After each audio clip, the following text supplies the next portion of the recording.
ഗാസയിലെ ഇസ്രയേലി തടവുകാരുടെ ജീവൻ കൂടുതൽ അപകടത്തിലാക്കുമെന്ന് മുന്നറിയിപ്പ് നൽകിയിരിക്കുകയാണ് ഇസ്രയേൽ പ്രധാനമന്ത്രി ബെഞ്ചമിൻ നെതന്യാഹു. യഥാർത്ഥ ചർച്ചകളിൽ ഏർപ്പെടാൻ നെതന്യാഹു വിസമ്മതിക്കുന്നത് അവരുടെ ജീവൻ കൂടുതൽ അപകടത്തിലാക്കുമെന്ന് ഹമാസ് പറഞ്ഞതിന് പിന്നാലെയാണ് നെതന്യാഹുവിന്റെ മുന്നറിയിപ്പും പുറത്തുവരുന്നത്.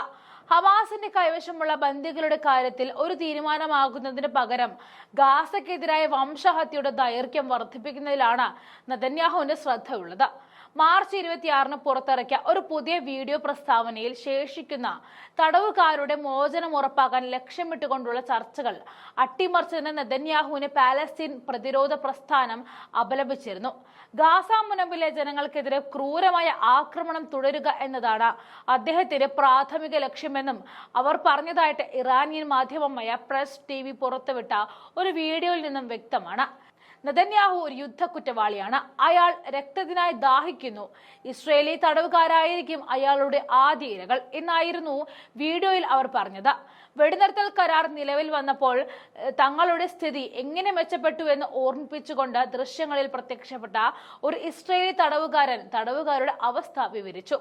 എന്നാൽ മാർച്ചിൽ നെതന്യാഹു വംശഹത്യ പുനരാരംഭിച്ചപ്പോൾ അവരുടെ പ്രതീക്ഷകൾ വീണ്ടും ഇല്ലാതായി എന്നും അവർ പറഞ്ഞു. ഗാസയിലെ തടവുകാരായ അവർ ഞങ്ങളുടെ അവസ്ഥയെക്കുറിച്ച് നിങ്ങളോട് പറയാൻ ആഗ്രഹിക്കുന്നു എന്ന് പറഞ്ഞിട്ടാണ് വീഡിയോ തുടങ്ങുന്നത്. വെടിനിർത്തൽ കരാർ ആരംഭിക്കുകയും മാനുഷിക സഹായം അനുവദിക്കുന്നതിനായി ഗാസയുടെ ക്രോസിംഗുകൾ തുറക്കുകയും ചെയ്തപ്പോൾ ഹമാസിന്റെ പോരാളികൾ തങ്ങൾക്ക് ആവശ്യമുള്ളതും തങ്ങൾക്ക് ആവശ്യപ്പെടുന്നതുമായി എല്ലാം നൽകി സഹകരിച്ചിരുന്നു. അവർക്ക് ഭക്ഷണം നൽകാൻ മാത്രമല്ല അവർക്ക് വേണ്ട സൗകര്യങ്ങളൊക്കെ ഏർപ്പെടുത്തിയെന്നും തടവുകാർ പറഞ്ഞു. ശുദ്ധവായു ശ്വസിക്കാൻ തുടങ്ങി. പക്ഷേ നെതന്യാഹു വീണ്ടും യുദ്ധം തുടങ്ങുമ്പോൾ അവരുടെ പ്രതീക്ഷകൾ ഇല്ലാതാകുന്നു എന്നും അവർ പറയുകയാണ്. സ്വന്തം രാജ്യത്തിനും ഭരണകൂടത്തിനും മേലുള്ള വിശ്വാസം ജനങ്ങൾക്ക് നഷ്ടപ്പെട്ടതിന്റെ ഏറ്റവും വലിയ തെളിവാണ് ഈ വീഡിയോ. കൂടാതെ പാലസ്തീൻ ബന്ദികളോട് ക്രൂരമായ നയം ഇസ്രയേൽ സ്വീകരിക്കുമ്പോൾ ഹമാസ് നേരെ മറിച്ചാണ് ചെയ്യുന്നതെന്നും അവരുടെ വാക്കുകളിൽ നിന്നും വ്യക്തമാവുകയാണ്. വെടിനിർത്തൽ കരാർ നെതന്യാഹു മനഃപൂർവ്വം അട്ടിമറിച്ചതായിട്ടും മാർച്ച് 18-ന് ഗാസയിൽ പുതിയ വ്യോമ ആക്രമണം നടത്തിയതായും ഇത് പാലസ്തീൻ സിവിലിയന്മാരുടെയും തടവുകാരുടെയും ജീവൻ അപകടത്തിലാക്കിയതായിട്ടും ഹമാസ് പറഞ്ഞു. നെതന്യാഹു സമയം ലാഭിക്കാൻ വേണ്ടി വ്യാജ ചർച്ചകൾ സംഘടിപ്പിക്കാൻ ശ്രമിച്ചു. ഗാസയിലെ നിരായുധരായ സാധാരണക്കാർക്കെതിരെ വംശഹത്യ യുദ്ധം അദ്ദേഹം പുനരാരംഭിച്ചു. ഒപ്പുവെച്ച വെടിനിർത്തൽ കരാർ അദ്ദേഹം റദ്ദാക്കിയെന്നും വീഡിയോയിൽ ഹമാസ് പറഞ്ഞു. കൂടാതെ മാർച്ച് 18-ലെ ബോംബ് ആക്രമണങ്ങൾ തന്റെയും സഹതടവുകാരുടെയും ജീവൻ അപഹരിക്കാൻ പോകുന്ന ഘട്ടത്തിലെത്തിയതായിട്ടും വീഡിയോയിൽ ഇസ്രയേലി തടവുകാരൻ സ്ഥിരീകരിച്ചു. ആ ആക്രമണം തന്റെയും തന്റെ കൂടെയുള്ളവരുടെയും മരണത്തോട് ഏറ്റവും അടുത്തായിരുന്നു എന്ന് അദ്ദേഹം പറഞ്ഞു. മുൻപ് മോചിപ്പിക്കപ്പെട്ട ഇസ്രയേലി തടവുകാർ തങ്ങളെ ഉപദ്രവിക്കാതിരുന്നതിന് പാലസ്തീൻ പ്രതിരോധ സേനയുടെ ആശ്വാസവും നന്ദിയും പ്രകടിപ്പിക്കുന്ന ദൃശ്യങ്ങളും ഈ വീഡിയോയിൽ ഉൾപ്പെടുത്തിയിട്ടുണ്ട്.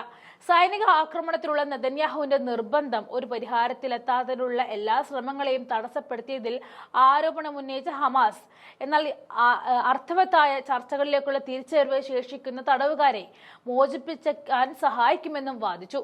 അതേസമയം തന്റെ വ്യക്തിപരമായ അജണ്ടകൾ മുന്നോട്ട് കൊണ്ടുപോകാൻ സ്വന്തം പൗരന്മാരെ കരുക്കളാക്കി ഉപയോഗിക്കുന്നു എന്ന കുറ്റം ആരോപിച്ച് തടവുകാരുടെ കുടുംബങ്ങൾ നെതന്യാഹുവിനെതിരെ തെരുവിലേക്കിറങ്ങി പ്രതിഷേധങ്ങളും ആരംഭിച്ചിട്ടുണ്ട്. നെതന്യാഹുവിന്റെ സൈനിക തന്ത്രം പ്രതിസന്ധി നീട്ടിക്കൊണ്ടു പോകുവാനും ഇസ്രയേലി തടവുകാരെ കൂടുതൽ അപകടത്തിലാക്കുമെന്നും മാത്രമേ സഹായിക്കൂ എന്ന് ഭയന്നുകൊണ്ട് ഇസ്രയേലി ഭരണകൂടത്തിന്റെ ചാര ഏജൻസിയായ മൊസാദിന്റെ തലവൻ ഡേവി ബാർണിയ ഉൾപ്പെടെയുള്ള ഉന്നത ഇസ്രയേലി ഉദ്യോഗസ്ഥർ ഹമാസുമായി പുതിയ ചർച്ചകൾക്ക് ശ്രമിച്ചതായിട്ടും ഇസ്രയേലി മാധ്യമങ്ങൾ റിപ്പോർട്ട് സൂചിപ്പിക്കുന്നു. എന്നിരുന്നാലും പ്രധാനമന്ത്രി തന്റെ ധിക്കാരം തുടരുകയാണ്.